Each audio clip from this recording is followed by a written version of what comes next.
दोस्तों, बहुत समय पहले की बात है। एक छोटे से गांव में एक सीधा सादा लड़का रहता था, माधव। उम्र कोई 18 साल रही होगी। मेहनत से तपे चेहरे पर एक अलग सी चमक थी। वो गरीब परिवार से था, लेकिन हालात के आगे कभी झुका नहीं। माधव के पिता गंभीर बीमारी से पीड़ित थे। बिस्तर पकड़ लिया था उन्होंने। माँ खेतों में मजदूरी करती। जो कुछ मिल जाता उसी से दाल रोटी का जुगाड़ होता। घर की दीवारें पुरानी थीं, छत से बारिश में पानी टपकता और टूटी फूटी चटाइयों पर ही सबका संसार चलता। माधव की छोटी बहन गौरी गांव के सरकारी स्कूल में 8वीं में पढ़ती थी। पढ़ाई में तेज, पर आंखों में वही दर्द। माँ की थकान, पिता की दवा और अपने भविष्य की चिंता। घर का एकमात्र सहारा अब माधव ही था। दिन भर किसी के खेत में मजदूरी, कभी ईंट ढोना, कभी बोरवेल खुदाई में मदद। माँ हमेशा कहती, बेटा तू ही मेरी आखिरी उम्मीद है। रात को जब घर का दिया भी बुझ जाता, माधव चौपाल पर जाकर चांदनी में खो जाता। क्या जिंदगी ऐसे ही बीतेगी? क्या बापू का इलाज कभी हो पाएगा? उसी रात पीछे से आवाज आई, क्यों रे माधव, अकेले क्या सोच रहा है? वो थे चंपक चाचा, गांव के सबसे बुजुर्ग और समझदार इंसान। माधव ने सब कुछ बताया, घर की हालत, मजदूरी की दिक्कतें और टूटी उम्मीदें। चाचा ने कंधे पर हाथ रखा, बेटा शहर जा, मेहनत करने वाला कहीं भी भूखा नहीं मरता। शुरुआत छोटी होगी, पर रास्ते खुद बनते हैं। माधव ने चाचा की आंखों में भरोसा देखा। अगली सुबह माँ को सब बताया। माँ कुछ पल चुप रही, फिर बोली, जा बेटा, मेरा आशीर्वाद तेरे साथ है।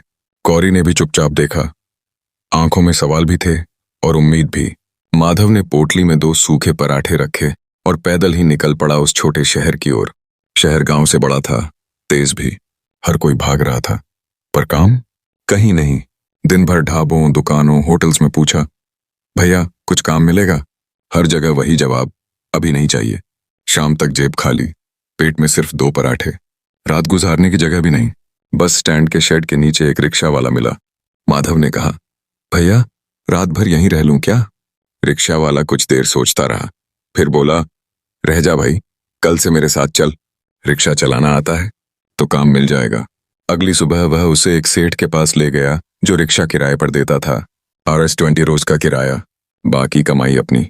बस उसी दिन से माधव बन गया रिक्शा चालक। दिन भर सवारियां ढोना, रात को शेड में सो जाना, यही उसकी दिनचर्या बन गई। पसीना, धूप, बारिश, लेकिन कोई शिकायत नहीं। हर हफ्ते कुछ पैसे बचाकर गांव भेजता। धीरे धीरे सब उसे पहचानने लगे। अरे वो सीधा सच्चा लड़का जो हमेशा मेहनत से रिक्शा चलाता है। एक दिन गांव का एक आदमी मिला, घबराया हुआ। बोला, माधव तेरे बापू की हालत बहुत खराब है, कभी भी कुछ हो सकता है। माधव के कदम वहीं रुक गए। दिल में तूफान था, अब लौट जाऊं या रुक कर कमाऊं। तभी बारिश शुरू हो गई। अकेला बस स्टैंड पर बैठा था, भीगता हुआ। इतने में एक आदमी भागते हुए आया, भाई जल्दी चलो, मेरे बेटे का ऑपरेशन है, देर हो गई तो सब खत्म हो जाएगा। माधव ने फौरन रिक्शा निकाली। तेज बारिश, फिसलन भरी सड़कें, पर उसने पैडल नहीं रोके। समय पर अस्पताल पहुंचा दिया। वो आदमी दौड़ता हुआ अंदर गया। कुछ देर बाद लौटा, आंखों में नमी थी। भाई अगर तू वक्त पर न पहुंचाता तो मेरा बेटा आज जिंदा नहीं होता। ये ले तेरे लिए कुछ पैसे, और कल सुबह मेरी दुकान पर आना, नौकरी मिलेगी। मेरा नाम विनोद अग्रवाल है। अगली सुबह माधव गया एक बड़ी कपड़ों की दुकान में। विनोद जी बोले, मुझे माल लाने के लिए भरोसेमंद आदमी चाहिए, तू करेगा? माधव ने हाथ जोड़कर कहा, सेठ जी ये मेरे लिए वरदान होगा। अब वो रोज कपड़ों के बंडल लाता, समय पर पहुंचाता। धीरे धीरे सेठ को भरोसा हो गया। दुकान के काम में भी शामिल होने लगा। कपड़ों की पहचान, दाम, ग्राहकों से बातें, सब सीख गया। 2 साल बीत गए।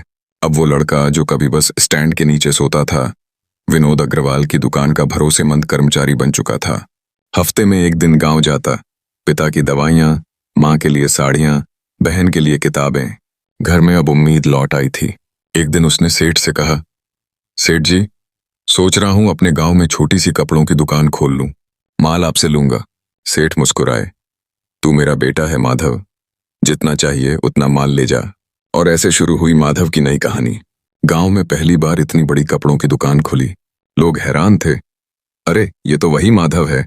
चंपक चाचा आए, बोले, वाह बेटा, आखिर तूने कर दिखाया। माधव ने झुककर कहा, चाचा आपने ही तो कहा था, चलने की कोशिश करो, रास्ते खुद बनते हैं। धीरे धीरे घर बना, छत सुधरी पिता ठीक हुए, बहन की शादी भी धूमधाम से हुई। और एक दिन सेठ जी खुद आए दुकान का नारियल फोड़ने। सेठ बोले, माधव, उस दिन तूने मेरे बेटे को नहीं, मेरी किस्मत को बचाया था। माधव बोला, नहीं सेठ जी, आपने मुझे जिंदगी दी थी। माँ ने माथा सहलाया, बेटा, तूने मेरी उम्मीद को कभी टूटने नहीं दिया।